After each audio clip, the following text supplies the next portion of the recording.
गिबियावनो बयखौबो आंनि दिनैनि गोदान भिडिअ बरायनो लाग्रोनाय जाबाय। दिनैनि भिडिअ आङो लाबोदों आसाम पुलिस फरेस्ट गार्ड जायखिजाया साख्रिनि आनजादफोराव फैथावना आसाम हिस्ट्रिनि माखासे सोंलुफोर। बेनिखायनो नोंथांमोना भिडिअखौ जोबजासिम नायलांबानो जाबाय आरो नोंथांमोना कमेन्ट खालामबानो जाबाय। आङो गासै 40टा सोंलुफोर लाबोनाय जादों। बे 40टा सोंलुफोरनि गेजेराव नोंथांमोना मोनबेसे हायो कमेन्ट खालाम। आङो मैया जिकेनि मोनसे भिडिअ लाबोदोंमोन। आङो बाहाय मोनसे गोरोन्थि खालामदों। बे गोरोन्थियानो जाहैबाय कुइसन नाम्बार 2 नि बाहाय सोंदोंमोन जाहैबाय वर्ल्ड ट्रेड अर्गानाइजेशननि मावख'आ बबेयाव दं होननानै सोंदोंमोन। माने WTO नि मावख'खौ सोंदोंमोन। बिनि फिननाया जागौमोन अप्शन सी जेनेभाया जागौमोन। आङो गोरोन्थियाव वाशिंटन DC होनफ्लांदों। बेनिखायनो नोंथांमोनाव निमाहा बिनाय थाबाय। नोंथांमोना कारेक्सन खालामना लाफिनबानो जाबाय। एन्सारा जागौमोन जेनेभायाव। दा कुइसन नाम्बार 1 आव दङ आसामनि गोजामसिन राजाया सोरमोन? बिनि फिननाया जागोन अप्शनफोरनि गेजेराव अप्शन बी महिरंग दानब। कुइसन नाम्बार 2 आव दङ गोदोनि समाव आसामखौ मा होननानै मिथियोमोन? बिनि फिननाया जागोन अप्शनफोरनि गेजेराव अप्शन सी प्रागज्यतिसपुर। कुइसन नाम्बार 3 आव दङ गाहायाव होनाय बबे मोनसेया आसामनि गोजामसिन जारिमिनारि राजा फोलेरमोन? बिनि फिननाया जागोन अप्शनफोरनि गेजेराव अप्शन सी बर्मन।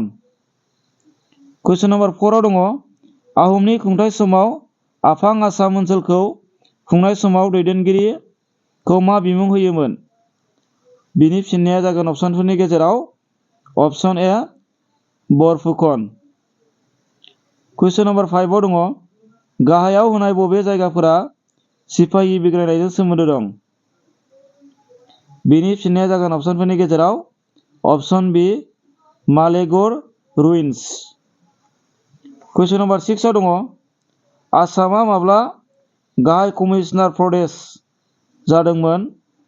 बिनि फिननाया जागोन अप्शनफोरनि गेजेराव अप्शन सी 1874।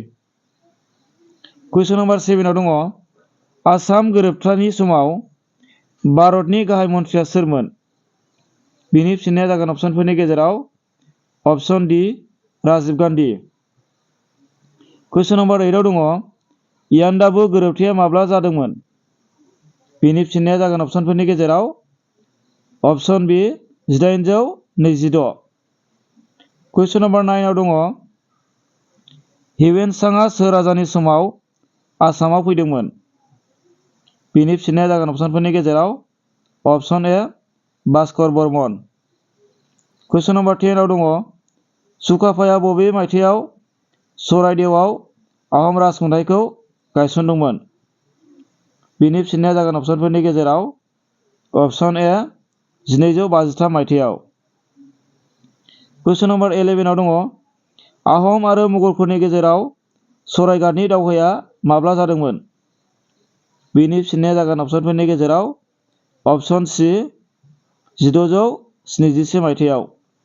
कुइसन नाम्बार 12 आव दङ पाल फोलेरनि गिबिसिन राजाया सोरमोन? बिनि फिननाया जागोन अप्शनफोरनि गेजेराव अप्शन ए ब्रह्मपाल। कुइसन नाम्बार 13 आव दङ बान राजानि फिसाजो उषाखौ सोर हाबा खालामदोंमोन? बिनि फिननाया जागोन अप्शनफोरनि गेजेराव अप्शन सी अनिरुद्धआ।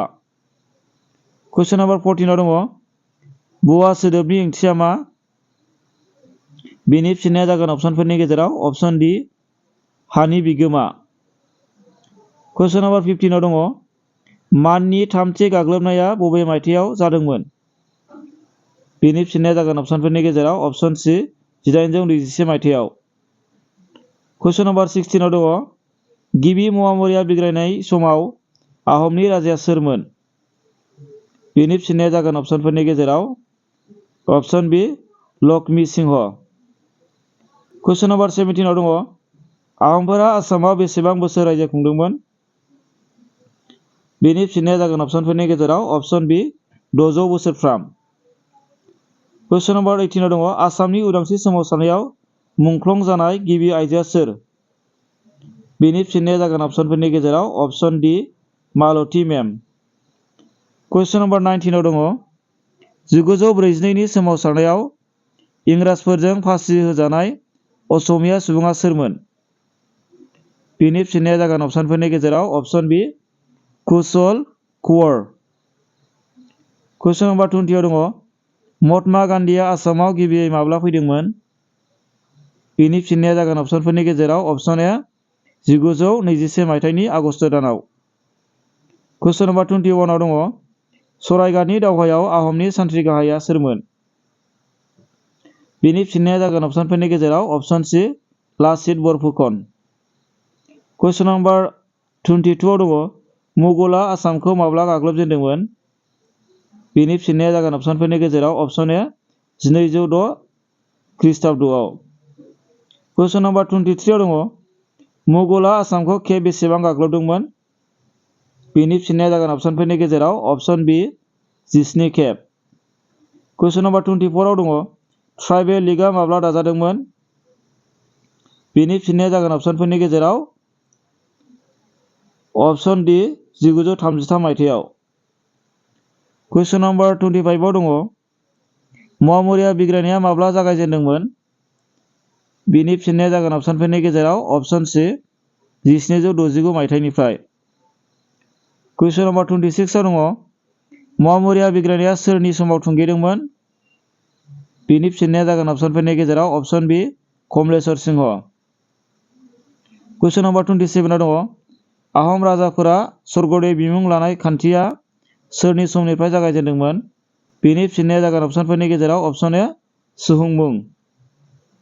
कुइसन नम्बर 28 आव दङ भारतनि जारिमिनारि बेंखन सावरायनायाव भारतनि थान्दै जानानै बाहागो लानाय असमिया सुबुङा सोरमोन? बिनि फिननाया जागोन अपसनफोरनि गेजेराव अपसन ए चन्द्रधर बरुवा। कुइसन नम्बर 29 आव दङ जारिमिनारि दान्दि जात्रायाव बाहागो लानाय सासेल' असमिया सुबुङा सोरमोन? बिनि फिननाया जाबाय अपसनफोरनि गेजेराव अपसन बि लीलाधर बरुवा।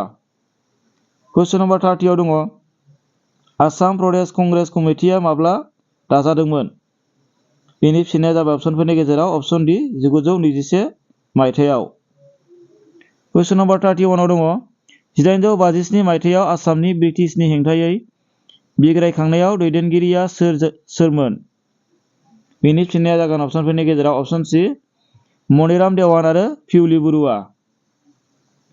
कुइसन नम्बर 32 बेयाव दङ जाहैबाय सोरखौ कामरुपनि बिक्रमादित्य मुङै मिथिसारनाय जायोमोन? बिनि फिननाया जागोन अपसनफोरनि गेजेराव अपसन सि नरनारायण। कुइसन नम्बर 33 दङ सोर राजाया कछारी रायजोखौ आहमनि खुंथाय आमोलाव लांजोबदोंमोन? बिनि फिननाया जागोन अपसनफोरनि गेजेराव अपसन बि रुद्र सिंह। कुइसन नम्बर 34 आव दङ औरंगजेबा आसामखौ गाग्लोबनो थाखाय सोर जेनेरेलखौ दैथायहरदोंमोन? बिनि फिननाया जागोन अपसनफोरनि गेजेराव अपसन सि मिर जुमला। कुइसन नम्बर 35 आव दङ सोर आहम राजाया आसामाव लिरनाय जारिमिनखौ बेखेवदोंमोन? बिनि फिननाया जाबाय अपसनफोरनि गेजेराव अपसन बि सुकाफा। कुइसन नम्बर 36 आव दङ बबे फोलेरनि समाव मदन कामदेव मन्दिरखौ लुनाय जादोंमोन? बिनि फिननाया जाबाय अपसनफोरनि गेजेराव अपसन डि फाला फोलेर। कुइसन नम्बर 37 आव दङ आसामाव सैयद शाह मिलनखौ मा मुङै मिथिसारो? बिनि फिननाया जागोन अपसनफोरनि गेजेराव अपसन सि अजान फकीर।